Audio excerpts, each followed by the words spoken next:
Grabe, pulit ako! Ang updi niya! Guys, mukhang malakas tong kalaban ko. Naka-jersey pa ng ML, oh.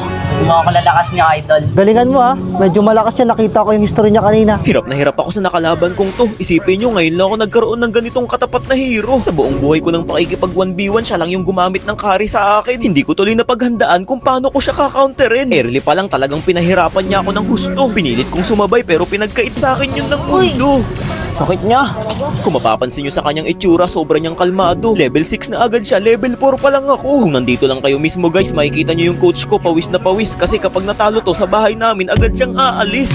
Yun o, dikit sa bato. Tinatakbuhan ko na lang muna siya nung una kasi luging-lugi pa ako sa kanya. Prina-priority ko lang munang i-krill yung mga minions para hindi magap ang bida. Alam niyang lamang na lamang siya sa akin sa ngayon guys kaya kita nyo, napakatapang niya. Lapit ng lapit kaya labis akong naiirita. Kapag nakita kong nag-ulti na siya guys, napapa-atras na lang ako kasi alam ko na ang kahihinatnan nito. Pinapanatili ko na lang munang maging ligtas upang sa ganun hindi niya ako mapitas ng mapitas. Dumating pa sa puntong magre-red lap lang sana ako. Nagulat ako, nagtatago lang pala siya sa damo. Wala na akong iba pang nagawa na nahimik na lang kaysa gumawa ng gumawa. Hanep! Hindi ko na alam guys kung saan ba ako lulugar kasi lagi siyang nawawala sa mapa. Kahit saan mang lupalop ako magpunta, nandito lang siya biglang bumubulag Pinilit kong makalapit sa tore ko upang makapagtago pero wala pa rin.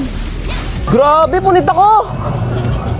Ang updi niya! Bali 0-3 na nga pala yung score namin sa part na to guys. Kita nyo naman, luging-lugi na ako sa item. 4 na yung sa kanya, aking 3 pa lang. Kumbaga kapag nagsabayan kami, mabilis niya lang ako mapapas lang. Ngunit sa bandang huli, katalinuhan pa rin talaga ang magwawagi. Ginamit ko na sa kanya yung pinakatatago kong strategy. Nagkunwa-kunwarian akong natatakot ako sa kanya para habulin niya ako ng husto. Syempre ang iniisip niya, nakauwi na ako. Ang hindi niya alam, nandito lang ako nagtatampo sa damo. Siguro guys, naging kampante na rin siya. Akala niya hindi ko siya papalagan. Pwes ngayon kami magkaalaman.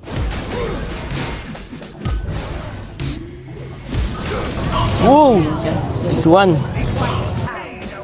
Nakaisa ako sa kanya guys, para sa akin sapat na yun para manalo sa laban na to. Pero nagugulumihanan pa rin ako kung makakamtan ko na ba ang pagkapanalo. 25 segundo pa siya bago mabuhay kaya susulitin ko na. Pag lumabas yung mga minions niya, wawalisin ko na ng isa-isa. Tsaka wala na rin naman na siyang pag-asa dyan guys, lock item na ako Kilala nyo naman ako kapag ganitong full item wala nang nakakatabla sa akin. Kahit anong gawin, sino man, hindi na ako kakayanin. Bali nung nalinis ko na nga pala yung mga minions niya guys, agad-agad akong umuwi kasi mabubutas na yung bot lane na tower ko. Iniasa ko na lang sa mga creeps ang kanyang pagkatalo. Kahit paano nagkaroon siya ng konting tsansa pero tingnan natin kung aabot ba siya. Tapos ba?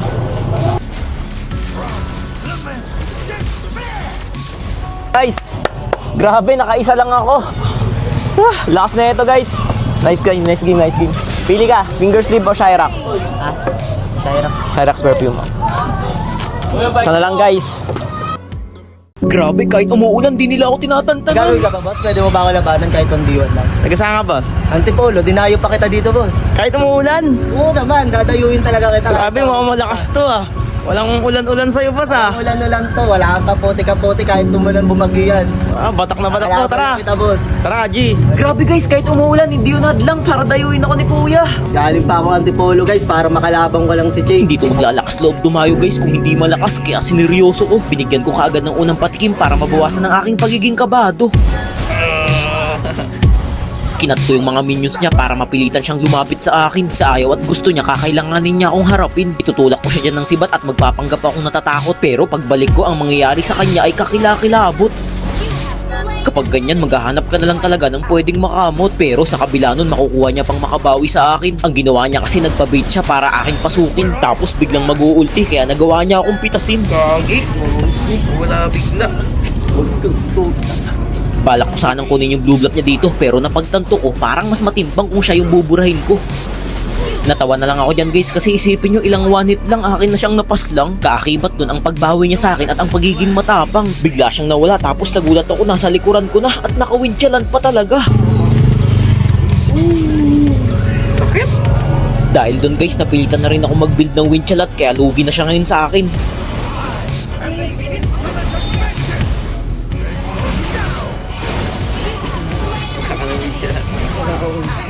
Nag-German cut na rin ako bago umalis para walang maging problema at maging malinis. Sa puntong ito, papagamitin ko muna siya ng winchalant bago ako pumasok. Kaso nga lang hindi ko siya naabutan kasi may build siyang boot samantalang ako wala. Ngunit kahit ganun naging agresibo ako sa anumang pagpasok nito.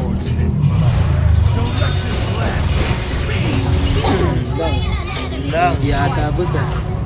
Akala niya yata tatapusin ko na pero wag siyang mag-alala dahil meron pa akong pasalubong para sa kanya. Pinag-isipan kong mabuti kung aalisin ko ba tong Blade of Despard ko o hindi. Pero mas maganda na yung nag-iingat kaysa magkamali. Kinuha ko na muna tong mga blue bluff niya, sayang din kasi. Tsaka ako naisipang magpakalawa ng sibat para bahagya siyang magulat. Napapansin nyo rin ba guys, minsan hindi tumatama yung mga sibat ko pero sinasadya ko yun kasi kasama yun sa aking plano. Syempre ang iniisip niya ngayon wala na akong ulti kaya ang alam niya lamang na siya sa akin.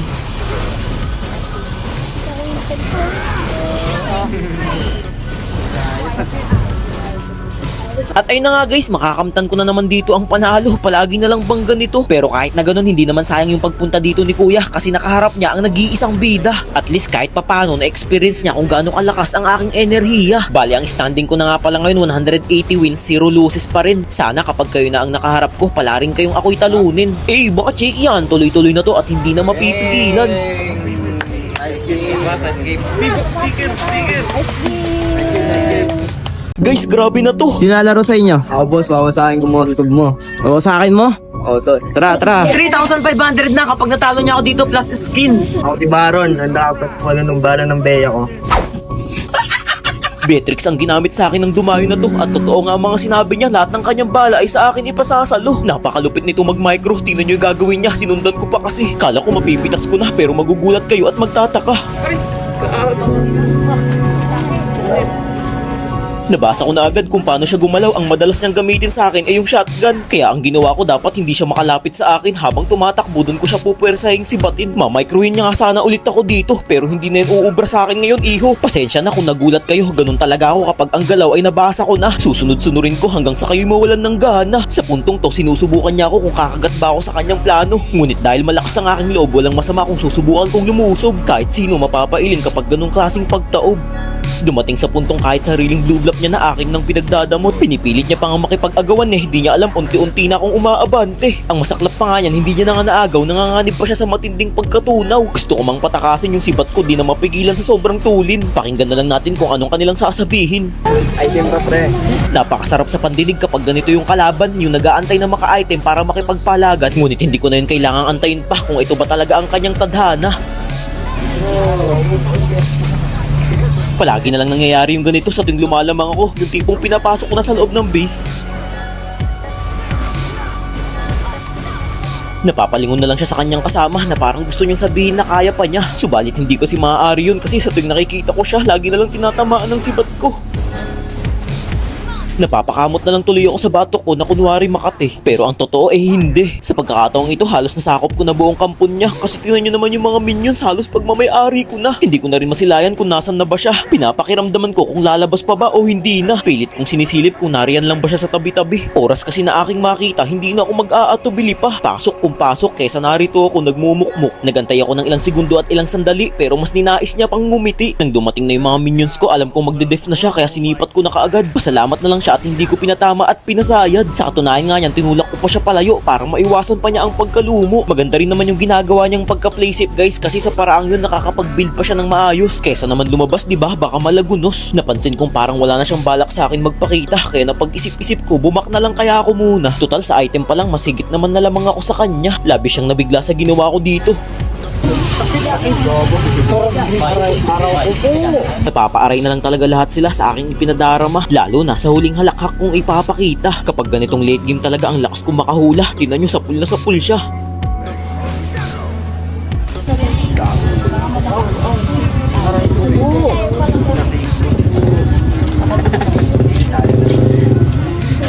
At ayun na nga guys, alam ko matatalo na siya kasi yung mga minions ko sobrang daming dumating. Parang maghuhugas lang ng plato, may daladalang dishwashing. Nice game, nice game, nice game.